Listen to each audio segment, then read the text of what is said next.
Bienvenue sur Coach ton budget, le podcast dédié à la finance personnelle en Suisse particulièrement. Je suis Janice et je suis ravie de t'avoir avec moi aujourd'hui. Dans ce podcast, on parle de thunes, de fric, d'argent, de cash, de moula de manière décomplexée afin de s'instruire sur la gestion de nos vies et comment réaliser nos projets de vie avec. Si tu es nouveau ou nouvelle, bienvenue. Et pour les auditeurs fidèles, merci de continuer à me soutenir dans cette aventure. Avant de plonger dans le vif du sujet, j'aimerais te présenter brièvement ce que tu peux attendre dans cet épisode. Qu'aujourd'hui, on va explorer le sujet des sources de revenus supplémentaires, mais surtout comment s'en rajouter sans vraiment travailler plus.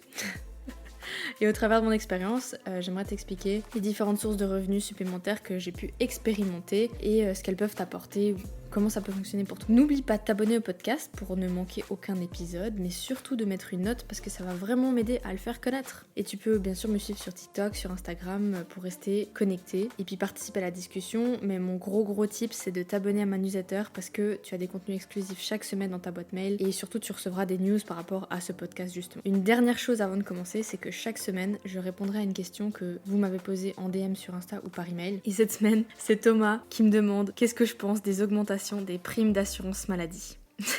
Je suis pas contente. Sur Vaud, on est à 9,9% d'augmentation, c'est énorme. Pour des budgets serrés, ça va être vraiment chaud. Heureusement, la politique des subsides veut que on ne paye pas plus de 10% de son revenu en assurance maladie. Ça veut dire qu'il y aura potentiellement une très forte hausse des demandes de subsides pour l'année prochaine. Écoutez, tant mieux, faites ce que vous pouvez pour récupérer cet argent ou pour vous mettre confortable. Sinon, je vous invite à écouter le podcast que j'ai fait la semaine dernière parce que je vous partage une astuce pour gérer votre budget dans ce genre de cas quand il y a tout qui augmente, particulièrement le loyer, l'assurance maladie, l'augmentation de l'essence. On a aussi vu les prix des biens, des denrées alimentaires augmenter. Moi j'ai des astuces, je vous partage des astuces comme ça au niveau du budget pour s'en sortir, parce que je pense pas qu'en allant faire la grève ou en se mettant à poil sur la place publique ça va changer quelque chose, mais par contre de mettre des actions concrètes dans vos habitudes, ça peut faire la différence. Même si je sais que c'est pénible et que voilà, faudrait que ça s'arrête cette augmentation, je suis complètement d'accord avec vous. Mais voilà, je pense que en attendant, faut être rusé, il faut faire des choses, faut mettre en place des choses pour éviter que ça nous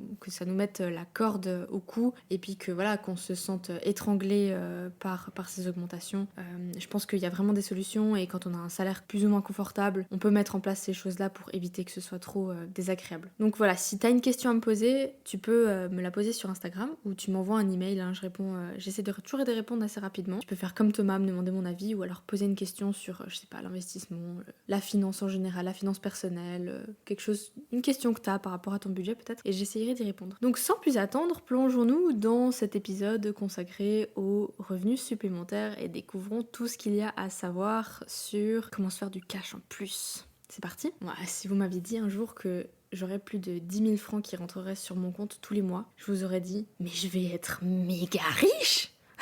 Oui et non. Le sujet de la richesse, je pense que je ferai un autre podcast parce que c'est vraiment une réponse différente. Il y a autant de réponses différentes sur la richesse que d'êtres humains sur Terre, je pense. Effectivement, 10 000 francs par mois, c'est énorme. Énorme d'avoir ça sur son compte tous les mois. Alors, j'ai pas forcément 10 000 francs qui rentrent exactement tous les mois, mais quasiment grâce à mon salaire et puis grâce à ces sources de revenus supplémentaires que j'ai rajoutées au fur et à mesure. Ça m'a demandé du travail, ça m'a demandé d'être disciplinée, ça m'a demandé de pas lâcher l'affaire. Mais c'est vrai que c'est des petites choses que j'ai mis en place et qui fonctionnent aujourd'hui et qui font que j'ai cet argent supplémentaire. Maintenant, je sais que ça dérange quand on parle de son salaire, de combien on gagne, etc. Je sais, mais pas dans ce podcast. Dans ce podcast, on est transparente. Et comme je vous disais juste avant, parfois il y a 10 000 francs, parfois il y a moins, parfois il y a plus. Ça dépend ce que je vais faire. Ça dépend de l'énergie que j'ai mis, ça dépend ce que j'ai planté comme graines quelques mois auparavant. Mais voilà, c'est juste pour vous dire que je veux pas mettre en avant des choses fausses. C'est-à-dire que c'est pas forcément facile de les avoir, à part si on a un super bon CV et puis que on est dans la finance. Et effectivement, 10 000 francs par mois, c'est assez normal comme salaire, on va dire. Non, je veux juste vous dire que on peut augmenter son revenu avec différentes solutions, chose que j'ai faite, sans passer par un bachelor ou un master supplémentaire ou un MBA ou je sais pas quoi. Parce que personnellement, j'ai pas super envie de retourner aux études ou de me mettre là-dedans, même si c'est vrai que ça me ferait un joli complément de salaire en plus, d'avoir plus de savoir et tout, mais franchement, j'ai pas envie de me lancer là-dedans. Alors, faut savoir que cet argent, je le dépense pas. J'ai pas eu ces 10 000 francs pour devenir un panneau publicitaire Balenciaga ou pour m'acheter des Louis Vuitton. En fait, je le réinvestis la plupart du temps dans mon business, donc en publicité ou alors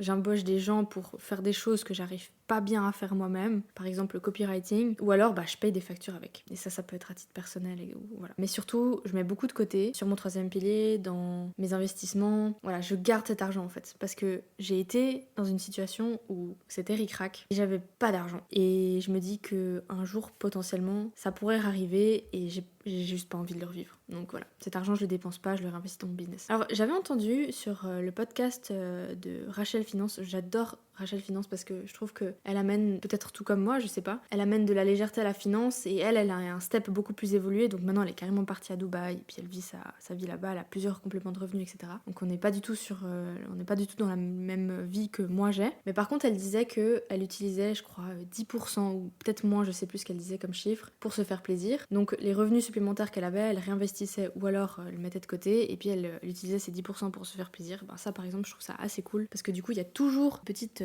récompense de ce travail qu'on a fait. On n'est pas juste tout le temps en train de mettre de côté pour réaliser des objectifs. On se fait aussi plaisir à court terme et ça, je trouve ça vachement intéressant. Donc comment est-ce que j'ai fait, sachant que tout passe pas par mon salaire, quels sont les secrets? Dans ce podcast, j'aimerais vous parler via mon parcours de comment je fais pour diversifier mes revenus sans forcément travailler plus. En fait, je dis sans travailler plus parce que je parle surtout du fait de kiffer, faire des trucs pour moi qui effectivement me rapporteront de l'argent à terme. Le travail, pour moi, c'est plus un travail, ça devient une passion. Mais ok, il y a quelques moyens parmi ceux-là d'avoir du revenu passif grâce à quelques astuces que tu peux lancer et qui bossent tout seul après derrière. Ou moi, j'aime bien dire semi-passif parce que parfois il y a un petit peu de boulot quand même, mais t'es pas sur un travail à 100% où tu dois te lever le matin à 8h et puis badger out à 17h. Le premier tip, ce que j'ai à te donner, parce que la première source d'argent, c'est son salaire.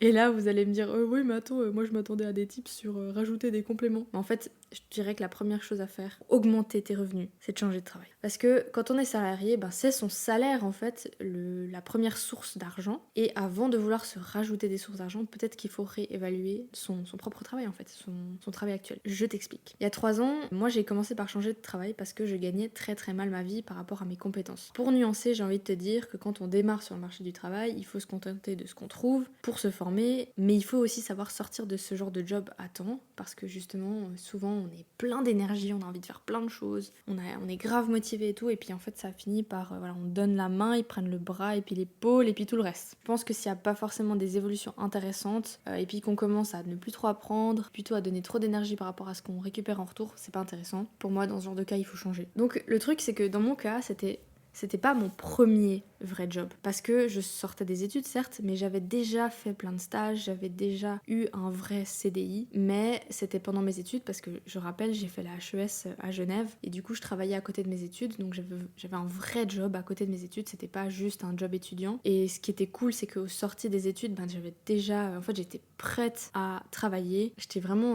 hands-on, et puis ça plaît vachement aux entreprises quand t'as pas besoin de les former à fond en mode stage, etc. Donc voilà, moi j'avais terminé la période où j'enchaînais les stages, j'avais déjà eu ce vrai job, et puis j'ai juste accepté de la merde parce que j'avais peur de rien trouver. Grave erreur. Il faut être un petit peu patient parfois, hein. En soi, je vous dis, j'ai été passionnée par ce job et j'ai vraiment donné une énergie de dingue parce que pour réussir à sortir le produit que je gérais, j'avais géré une équipe, j'avais géré une stratégie avec très peu de moyens, j'avais eu beaucoup de responsabilités pour mon jeune âge et avec le recul, je sais que j'ai fait beaucoup de trucs faux, mais j'ai aussi énormément appris et c'est ce qui me console. Moi, je vous dis toujours, dans un job, soit on gagne bien sa vie, soit on apprend, encore mieux si on a les deux. Mais voilà, si on n'apprend pas et si on gagne pas bien sa vie, franchement, on est malheureux, ça sert à rien, il faut trouver une alternative, il faut changer les choses. Donc quand j'ai changé de job, j'ai décidé que je voulais un certain montant par mois et pas moins. Et puis du coup, le premier, j'ai pas eu de mal à trouver, on va dire. En 3 mois, j'étais sortie du chômage. Et du coup, mon premier salaire, ça a été vraiment une bouffée d'air frais, surtout après le chômage.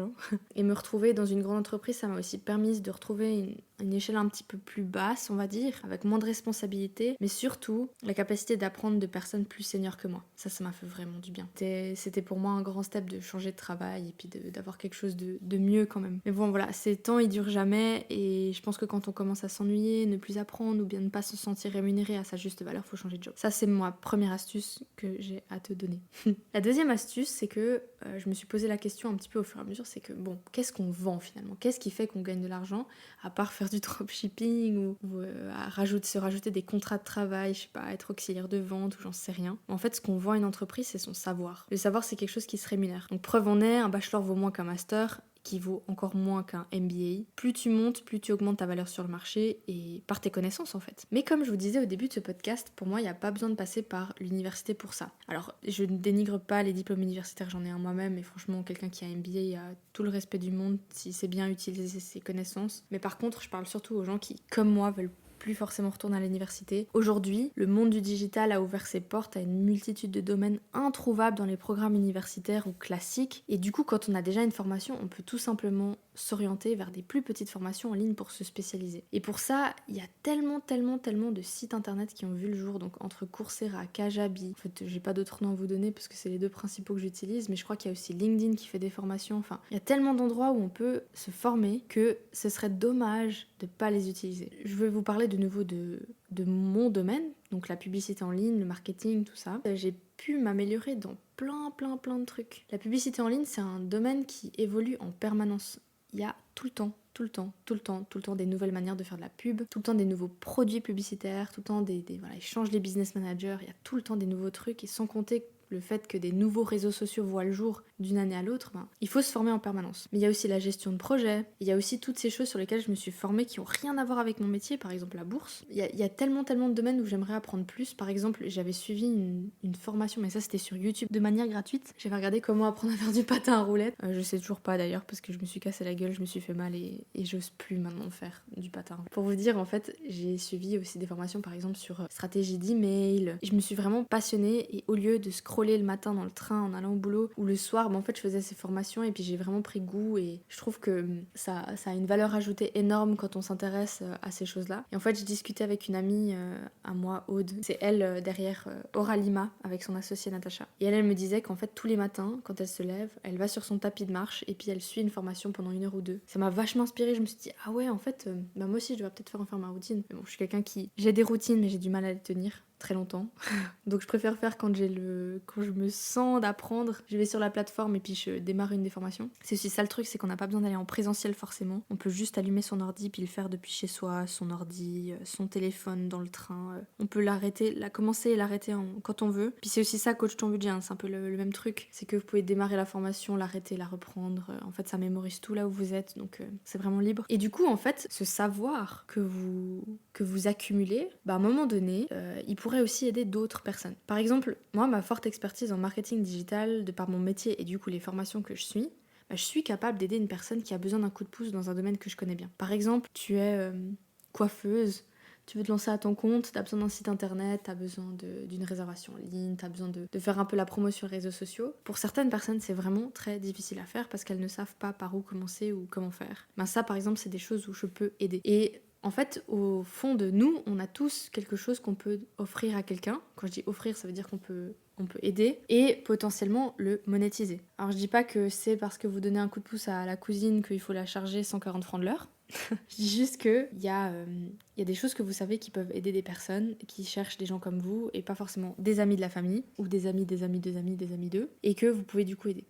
Donc moi personnellement, comment je fais pour monétiser mon savoir sans que ça passe par du bouche à oreille, parce que certes le bouche à oreille est le truc le plus puissant que vous aurez si vous vous lancez en tant qu'indépendant, de discuter avec les gens, de dire ce que vous faites, etc., parce que les gens penseront à vous quand ils auront besoin de quelque chose lié à vos services. Mais en fait, il y a des sites comme Superprof ou Fiverr qui peuvent vous aider à vendre des petits services ou juste du coaching, des cours. Superprof, par exemple, j'avais utilisé à de nombreuses reprises parce que j'avais coaché des étudiants en marketing qui n'arrivaient pas forcément à faire leur dossier. Et puis je me suis souvenue être à leur place quand on a zéro connaissance en marketing. C'est vachement bien d'avoir quelqu'un, un professionnel du domaine qui peut aider et orienter. Et en fait, derrière, le prof, il voit qu'il y a eu du travail, il voit qu'il y a eu un raisonnement parce que la personne est allée chercher de l'aide auprès de quelqu'un qui connaît bien. Et du coup, j'ai eu des super retours avec ces coachings-là et je pense le remettre en place parce que j'ai trouvé ça vraiment chouette et enrichissant d'échanger avec des personnes que je connaissais pas du tout, mais dans un domaine que moi je maîtrisais bien. Autrement, il y a des plateformes comme Fiverr où là, en fait, vous pouvez vendre un savoir digital, typiquement, donc faire un site internet, faire du design, faire des... Voilà, il y a tellement de choses que vous pouvez offrir sur Fiverr. Moi, je vous conseille d'aller voir, c'est FEVE2R. Après, il y a tellement de gens, il y a de la concurrence parce qu'il y a beaucoup de gens d'Inde et du Pakistan qui sont très peu chers. Mais je pense que même si vous ouvrez un compte depuis la Suisse et que vous proposez des services depuis la Suisse, moi je pense que ça peut quand même intéresser des entreprises suisses qui cherchent justement quelqu'un en Suisse pour faire du travail. Parce que c'est très bien d'avoir de la main-d'œuvre pas chère, mais parfois on a peut-être des soucis pour communiquer ou pour avoir quelque chose qu'on veut sous la forme qu'on veut. Donc moi je baisserai pas les bras, je tenterai quand même. Et du coup, on utilise des domaines dans lesquels on est fort pour se faire un peu d'argent et du coup kiffer. Et ça, c'est vraiment ce que je vous disais avant, c'est oui, en fait, on peut travailler sans avoir l'impression de travailler et se faire de l'argent, du coup, c'est en trouvant des choses qu'on aime faire, qui nous passionnent, avec lesquelles on peut aider d'autres personnes. La troisième astuce que j'ai à te donner, ça, c'est vraiment des choses que moi, je me suis imaginé tout au long de mon parcours, surtout quand j'étais étudiante et que j'avais besoin d'argent. C'est se trouver des passions à monétiser. J'utilise monétiser, je sais que ce terme, il peut être un peu...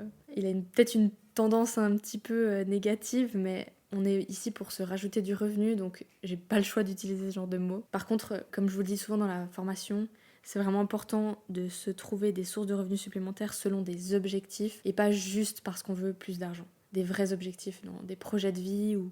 Voilà, c'est vachement important parce que ça évite de juste courir après l'argent pour rien. Et ça, c'est quelque chose que, voilà, je le dis maintenant, j'aurais peut-être dû le dire en début de podcast, mais c'est vachement important de pas courir après l'argent pour courir après l'argent parce que c'est vraiment, ça sert à rien. On n'a pas la motivation de continuer dans le temps. Non, vraiment, il faut trouver un vrai projet, une vraie raison de vouloir augmenter votre capital, votre patrimoine. Sinon, ça sert à rien. Dans le même sens que les formations, il se peut que tes passions, elles soient aussi monétisables. Imagine, là, c'est vraiment sorti de ma tête. Imagine, tu crées des annonces pour des randonnées suisses où tu emmènerais un petit groupe de personnes étrangères, par exemple, se balader sur tes sentiers préférés. Donc tu demandes un petit fees par personne et en fait tu vas te balader avec ces gens. Si t'aimes être au contact des gens, et eux ils sont tout contents parce qu'en fait ils ont la sécurité d'aller avec un local sur des endroits qu'ils connaissent pas du tout, ou un endroit où ils seraient peut-être même pas allés seuls. Et puis voilà, t'échanges, il y a un moment de partage, il y a un moment chouette, et puis tu peux te faire un petit peu d'argent, ou au moins compenser le trajet, ou je sais pas, voilà, ça dépend de ce que toi tu veux, mais comme je te dis, on est là pour se faire de l'argent, donc il faut quand même être un petit peu sur des prix où tu vas être content, satisfait de ta journée, et puis avoir un petit peu de cash en plus. Et puis c'est ce que Airbnb a fait, mais ça fait déjà quelques années. Donc c'était des activités proposées par ses hosts que tu pouvais acheter en prime de prendre une nuit dans un appartement. Et personnellement, j'ai toujours rêvé de pouvoir inviter des inconnus à la maison et de leur préparer un plat que j'aime cuisiner. Mais là, on s'attaque à d'autres questions d'hygiène, etc. Vu que j'ai travaillé dans ce domaine-là, je sais comment c'est. Donc je l'ai jamais vraiment fait, mais franchement, ce serait trop bien. T'invites, je sais pas, 4-5 personnes, et puis tu discutes le temps d'une soirée avec des gens. Puis qui sait, en fait, ça peut créer des amitiés à distance, certes, mais franchement, c'est génial, je trouve. Trop bien de pouvoir enrichir comme ça son cercle d'amis, de connaissances, tout en le monétisant, on est d'accord, mais voilà. Moi j'aime trop. Puis quand on est touriste, on est souvent à la recherche de la facilité pour découvrir des lieux. Et moi franchement j'apprécierais et je serais prête à payer pour me faire accueillir par des locaux, pour qu'on me raconte des petites histoires locales, voilà tout ça. Bien sûr, je parle pas forcément de ces guides touristiques en ville et tout. Je sais que certaines villes, par exemple, ont mis en place les free guided tours où en fait vous payez le guide à la commission. En fait, vous lui donnez un billet à la fin. Et je sais que Lausanne Tourisme a certainement beaucoup de choses en place ici, donc c'est pas quelque chose que je ferais peut-être à Lausanne, surtout que je connais pas assez bien Lausanne et que je pense qu'il y a des gens qui connaissent beaucoup mieux Lausanne que moi. Mais par contre, qu'est-ce que j'aimerais me balader, faire découvrir à des gens un petit peu la vie en Suisse, etc. Ça, j'adorerais. Et je pense que c'est monétisable du coup. Donc, c'est des exemples de ce que moi j'ai imaginé quand j'étais étudiante pour me faire de l'argent en plus. L'opportunité de partager ces expériences authentiques peut tellement enrichir ta vie et t'offrir des souvenirs inoubliables. Non, franchement, c'est top. La prochaine astuce, celle-là, elle concerne un poil plus mon métier. C'est une astuce que j'ai vue sur des dizaines de blogs quand je cherchais comment se faire de l'argent. Eh bien, je vais vous le dire d'abord, ça s'appelle vendre des outils digitaux. Là, vous allez me dire, mais elle parle de quoi la meuf ? Il est possible de vendre des PDF, des tableaux Excel, des trucs comme ça. Vraiment pour vous décrire de but en blanc ce que c'est un produit digital, que quelqu'un va chercher parce qu'il veut, je sais pas, des astuces pour son prochain marathon, il veut un tableau de budget, tiens, ça me rappelle quelque chose. Il est disponible sur mon site internet, donc si vous le voulez, c'est gratuit. Vous vous enregistrez juste à la newsletter et puis vous avez un tracker de budget offert. Moi, je l'offre le bien. Mais voilà, vous pouvez en fait vendre quelque chose que vous avez peut-être produit pour vous ou que vous allez produire pour quelqu'un. Et en vrai, si je dois vous dire un truc pour pas vous faire miroiter des choses fausses, Je dois vous dire que si vous savez marketer un produit, c'est vraiment une aubaine parce que ça marche très très bien. On peut vraiment aider des gens avec des produits comme ça ou des astuces qu'on met sur un PDF ou sur un fichier Excel ou je ne sais quoi, ou voilà. Mais si vous savez pas le faire, c'est une perte de temps. Coach ton budget, typiquement, c'est un cours en ligne que je vends et avec lequel je gagne de l'argent. Mais c'est énormément de boulot derrière. Il y a la stratégie, la création de contenu, le copywriting. Il faut être fort pour convaincre ce qu'on vend et surtout fort pour faire quelque chose de bien et qui va prouver que c'est utile à la personne qui arrive sur votre page de vente. On peut se retrouver à vendre très très peu, voire pas du tout. Et selon moi, il faut vraiment avoir la fibre et la passion de le faire parce que sinon ça devient difficile d'avoir de bons résultats. Et c'est aussi ce qui s'applique au dropshipping. Peut-être je ferai un article sur un podcast sur le dropshipping parce que trop controversé ce sujet. Donc ce type de revenu, il peut devenir passif par contre avec le temps. Ou peut-être semi-passif parce qu'on y passe quand même du temps à le créer, à le vendre, voilà. Mais plus on scale, donc plus on augmente les quantités vendues, plus on se fait de la marge et du coup plus on ramasse de l'argent. Donc pour moi c'est quelque chose d'intéressant. Mais de nouveau, pas courir après l'argent, pas voir l'argent facile, c'est quelque chose qui se travaille. Et en faisant ça, vous allez acquérir des compétences marketing parce que c'est le marketing en ligne qui va vendre votre produit. Et ça, il y a tellement de formations en ligne, il y a tellement de gens qui en parlent et qui vous expliquent comment faire. Donc vraiment, je répète, ça peut être intéressant, mais il faut apprendre à le faire, être un peu smart, et ça peut très bien marcher pour vous. Et moi, je vous avoue que derrière Coach ton budget, en fait, il y a quand même une grande passion, et puis 90 000 abonnés sur TikTok, ça fait que j'ai quand même une communauté derrière, et j'ai beaucoup de gens qui suivent mes newsletters et qui du coup écoutent le podcast. Mais en fait, c'est devenu une passion, parler, de transmettre, donc effectivement, c'est cool que je gagne un peu d'argent derrière, mais je vous dis, c'est du travail. Il y a vraiment beaucoup de choses derrière à faire, mais moi j'aime trop. C'est aussi pour ça que j'ai réduit mon temps de travail. Donc voilà, je pense que ça peut être vraiment très intéressant si vous chopez le truc, si vous chopez la fièvre, mais sinon ça peut vous décourager et puis vous pouvez vite vous rendre compte qu'en fait c'est pas forcément une aubaine. Prochaine astuce, c'est peut-être la dernière parce que c'est vraiment moi ce que j'ai trouvé de plus concret à vous partager. Pour l'instant, il y en a d'autres, il y a tellement d'autres manières de se faire de l'argent, mais on va rester là-dessus pour l'instant. Et c'est tout l'objet du module que je sors le 16 octobre. Investir ton argent en bourse. Et du coup, le module va s'appeler Coach ta bourse.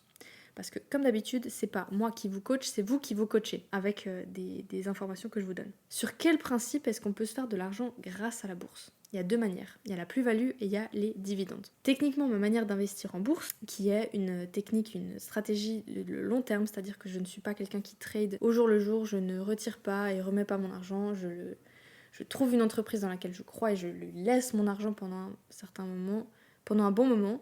C'est aussi des questions d'impôts, que tout ça je couvre dans le module sur la bourse. Ma manière d'investir en bourse me fait générer de la plus-value, mais je la retire pas, sauf si je change d'actif. En revanche, j'ai une stratégie qui inclut des actifs et des dividendes que j'ai réinvestis toujours. Donc, qu'est-ce que c'est la plus-value, qu'est-ce que c'est les dividendes ? Je vous fais rapidement les définitions. La plus-value, c'est qu'on investit de l'argent et qu'en fait cet argent prend de la valeur. Par exemple, on a investi dans Apple, on a investi 150 francs, puis aujourd'hui l'action vaut 170 francs, on a généré 20 francs de plus-value. Et les dividendes, en fait, c'est ce que l'entreprise reverse comme part de participation dans l'entreprise. Donc toutes les entreprises ne versent pas de dividendes, certaines en versent, des plus ou moins gros, et ça, je couvre ça dans le module pour vous expliquer comment ça fonctionne. Donc résultat, sur 2023, j'ai investi 50 à 70 francs par mois, à peu près, parfois j'ai mis plus, parfois voilà. Et j'ai généré environ 70 francs de gains entre les dividendes et la plus-value. Et là vous allez me dire, oui mais bon, sur un total de... Grosso modo, j'ai un rendement de 6% avec ce gain, qu'on est en septembre quand je parle. Vous allez me dire, mais pourquoi t'investis pas plus si t'as un rendement de 6%?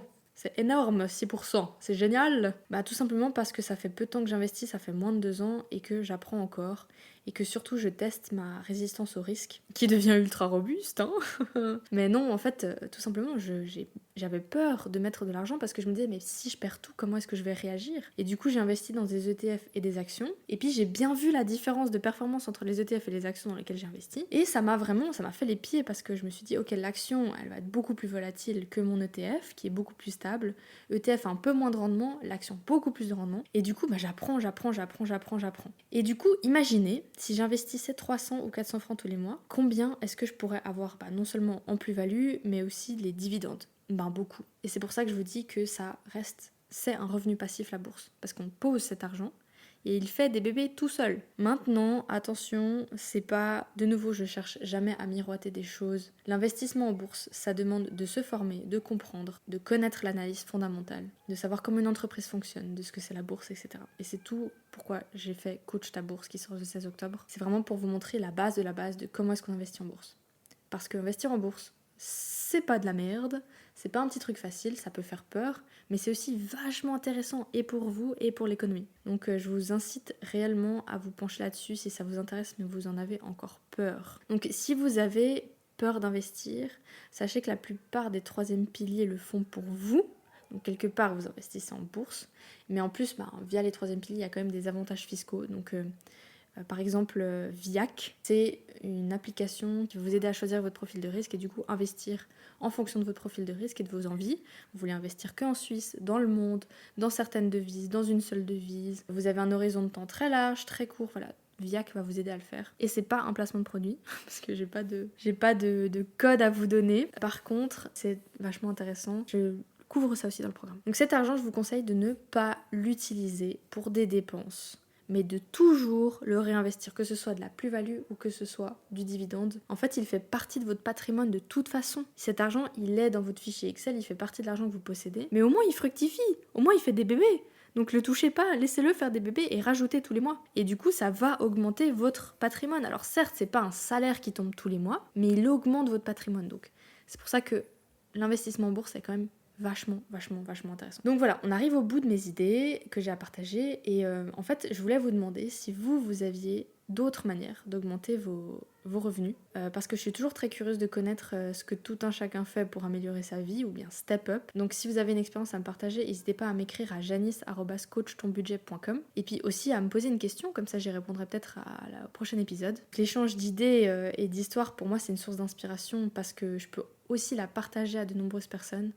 Et ça nous aide aussi à se motiver, à rester concentrés dans nos objectifs et à grandir ensemble. Alors partagez vos réussites, vos défis, vos rêves. J'aime trop vous lire, j'aime trop recevoir vos emails, donc allez-y, je suis trop contente. Et je suis impatiente de vous lire aussi, donc faites-le maintenant, prenez votre téléphone, écrivez-moi un message. Et j'espère qu'on pourra continuer cette conversation comme ça. Voilà, merci de m'avoir écouté, merci de faire partie de cette communauté qui aspire à un avenir meilleur.